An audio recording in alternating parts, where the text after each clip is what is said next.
This is my new home.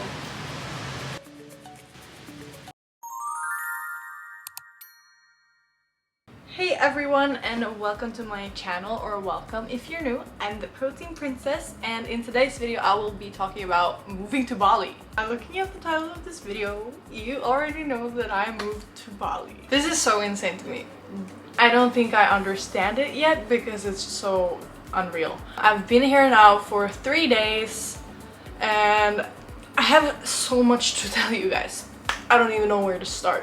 I want to cover some of the reason why I moved here and expectations versus reality, preparations, a little bit of everything. I didn't just move here for the sunsets, although they're actually crazy insane. I have a lot of reasons. So let's get into a list. The first reason why I moved here is because I want a different life. I am so sick and tired of my same old boring life. I want to live differently than most people, and I want to challenge myself. You can only have a certain amount of personal growth in your hometown. Like, I moved from my small hometown to Oslo, which was a great change, but it wasn't enough for me, so I decided to go across the world. I feel like moving here has been a very freeing feeling, and it feels very right so far. You know, back home in my regular life, things felt a little scripted. Like, you have work, you have the same routine, same friends, same things happen every day, it's nothing new. It just got kind of boring. Also, Norway is on the way down, and I don't like that at all. I just feel a lot more safer here, actually, which is quite surprising. I was thinking that, you know, going abroad will be unsafe and you have to be careful. And of course I'm being careful, but I feel like I'm so much safer here than what I was in Oslo. Like, Indonesian people are some of the nicest people I've ever met. They're so welcoming and warm, and everyone's so nice, and I haven't even been catcalled here. Like, everyone's just so respectful, and they're just really safe people to be around in general. And criminal rates are so low here because fines and jail time is like ridiculous in here. I get a lot of questions on like, why Bali? Every single place you could have picked, you picked Bali. Why? I don't know exactly why. I've just felt kind of drawn to it, and I knew that I had a friend that lives here, so I wouldn't be completely on my own. Of course, I'm also traveling with my boyfriend, so I'm not all on my own. A bit more safe option to know that I actually know someone there who can teach me how to do stuff and how to get things right. I'm gonna cover some questions I've got. Number one is, isn't this way too expensive? No, it's actually way cheaper. Let me compare it to you. This is what we were paying in Norway for rent for a pretty small place, like 1 bedroom, 1 bathroom, living room and kitchen in the same, is like very small. And here, for this price, you can get this, and I feel like that speaks for itself. It's much cheaper to live here. You don't need that much money. Also, food is ridiculously cheap here. Like, everything is so super cheap. You can get amazing food for like $2 to $5, which you could never get in Norway. You can get a really nice villa or apartment for like $500 to $1,000 a month. It helps if you're several people, of course. No, the sun disappeared. And you can also rent your own motorbike for like a couple $100 a month. That said, Bali can be expensive if you decide to live like a tourist. Just go to the expensive fancy places all the time, book fancy restaurants. Like, if you go to the local places, it's much cheaper. Also, I would rather support local people than go to McDonald's, if you know what I mean. You also get better food, and they're so nice there. Like, shop local. Number two is, how do you fix things with a visa? Like, it's a little complicated, and it depends on your purpose here and everything. As of right now, we just have a tourist visa because we're also going to travel to some other countries in the meantime. But we'll see. You can also get for half a year or a full year, like a digital nomad type of visa. There's many things you can do. It depends on what you're doing here. So we'll link to the page where you can check out the visas. Is it easy to make friends in Bali? I would say yes, 100%. Especially if you're from Norway, you know that Norwegian people are the worst at networking and like becoming friends. Like, it's almost impossible to get new friends in Norway unless you're like really outgoing. Bali is definitely the place. Everyone's super open and everyone's here for many of the same reasons and have the same mindset. The fitness community here is also very, very good. I just went to the gym yesterday and I made a new friend, and it's just a vibe, really. How did I do the moving process? Well, at first I quit my job. I'm already working for myself, so I don't have a 9-to-5 type of job. I work for myself, for my own company, and I saved up a lot of savings as well, so I have money just in case like money doesn't stretch out enough. But again, expenses here are so much lower than what it is in Norway, so if you can survive in Norway, you can survive here.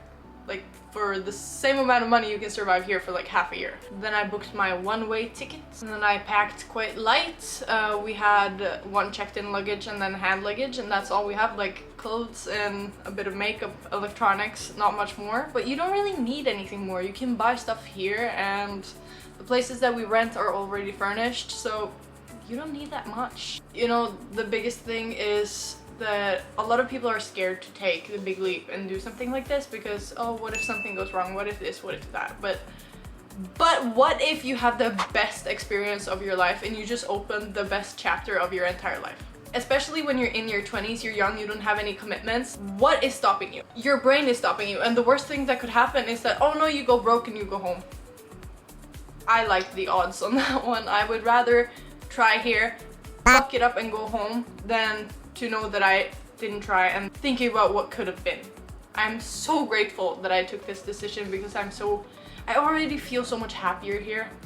It's only been a couple days since I moved here, and I'm already learning so much about being on my own, being independent, getting up and getting stuff done. You learn to adapt and figure things out along the way, and it's not always easy, but I think it's definitely worth it. A lot of people ask me also where I live in Bali, and right now I live in Seminyak, I think, but I might be moving to Canggu. I'm not sure yet, but we haven't like landed on one place to live in, and I think there are a lot of places that are very good and some are not so good, very touristy. I would definitely want to live somewhere where it's not like crowded with party people. I heard that Australians are wrecking this island, and I think that's really sad. I don't drink or party, so I'm not contributing to any of that. I just want to integrate myself a little bit, you know. I've already started learning a little bit of Indonesian, and the locals here are so excited to help and so open and very happy to hear that you're trying to like speak Indonesian or Balinese. I think for me, content-wise as well, it's a bigger adventure here than what it is in Norway because you don't have as many opportunities to do fun things. It's not that much to do in Norway. I mean, you can hike in the mountains, but that gets boring. Like here, I've already done so many fun things, and it's coming on my TikTok. Go follow me on my other socials to not miss out. I also share my everyday life on my Snapchat, so go follow me on all platforms if you want to see everything. I think Bali is definitely not for everyone though. I love it here, but you have to keep in mind that it's not like the pictures on Instagram. A lot of people hide the reality of Bali. It's still a very developing country, and it's a poor country in a lot of ways, and you can really see that if you walk down the streets. It's super modern, big villas, and then right next to it there's a tiny little broken down house and full of dirt, full of trash. It's not as glamorous as you see on social media. Don't believe everything you see on social media. You know, the biggest influencers, they only show the greatest sides of Bali, which are like super fancy villas and beautiful nature, and it's not like that all over. So just keep that in mind, that there is a different side to Bali than what you see online. Also, one thing that's worth mentioning, if you think about going to Bali or moving here, just know that it's not walkable. It's not walkable. You have to take a scooter or a taxi somewhere all the time. Like, walking down the street here is heavy because it's hot and humid, but it's also hard because traffic. Scooters are not afraid to go on the sidewalk, so you have to move yourself. You're being in the way if you're walking, and it's quite far to walk in between things, so it's not like in Europe. For coming here, I also had to get like a fuck ton of vaccines. I paid, if you're from Norway, prepare for the vaccines are expensive. If you're only traveling for vacation, it's fine, but if you're gonna live here for more than 3 months, you better get that money. I think I spent 10,000 Norwegian kroner, which is like a little less than $1,000 on vaccines. It's a completely different environment here with tons of different animals and plants and diseases, so get your vaccines and be safe. Another thing we had to get before we got in here was we had to pay tourist tax. If you don't do this, you're gonna be fucked by the police, fine you, I don't know how much, but pay your tourist tax. We also had to fill out a health declaration and toll custom things. Just have that prepared in advance before coming. One thing I would recommend anyone traveling, like whether it's Bali or somewhere else, get Revolut. This is not even sponsored, but Revolut is a game changer and a lifesaver. I use Revolut every day because it's a safe way of having your payments done, and if you upgrade to the Ultra plan, you get so many benefits. You get insurance, you get to stay in lounges, you can collect Rev points that you can use for booking flights, booking hotel stays.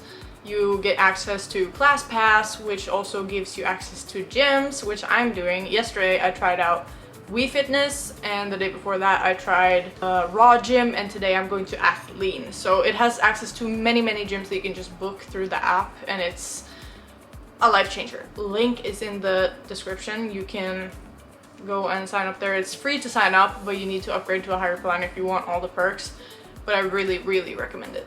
So far I haven't experienced the entire island. As mentioned, I've only been here for a couple of days, but I will share with you when I do experience everything. And I'm also in the process of making gym reviews, which will appear on my TikTok, probably Instagram as well, because I'm really into trying out different gyms, and I'll see where is the best place. I heard that Obsidian Gym is one of the best ones, but it's also very crowded and I don't like that. So we'll see how it goes. A lot of people say that Bali is dirty, overpriced, overhyped, and I don't think that's true at all. I think, yes, that Bali is dirty in some places, and yes, it is overhyped in some places and touristy.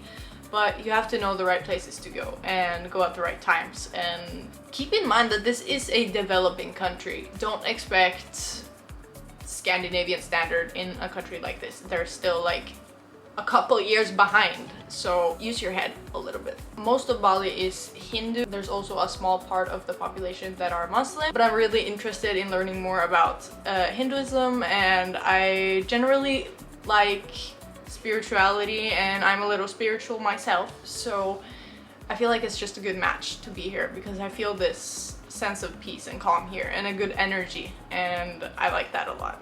As most of you already know, I'm very into fitness and health, and I just don't feel like having a healthy lifestyle was sustainable in my country, in Norway. So in comparison, the prices for mangoes, for example, in Norway is like $5 for a mango. Here you can probably get many bags for the same price. Like, fruit here is all local. You can get it so much cheaper. I can buy fruits and I can eat berries for breakfast, lunch, and dinner if I want, which is amazing. Also, chicken here is like $3, I think, for a kilo. In Norway it's like almost $20, I think. It's ridiculous. The prices in Norway make it impossible to sustain a healthy lifestyle. Or it's not impossible, it's definitely possible, but it's just annoying, you know, to have to spend like $5 on a box of blueberries. It's a robbery, honestly, and I just want to take care of my body and nourish it with good food.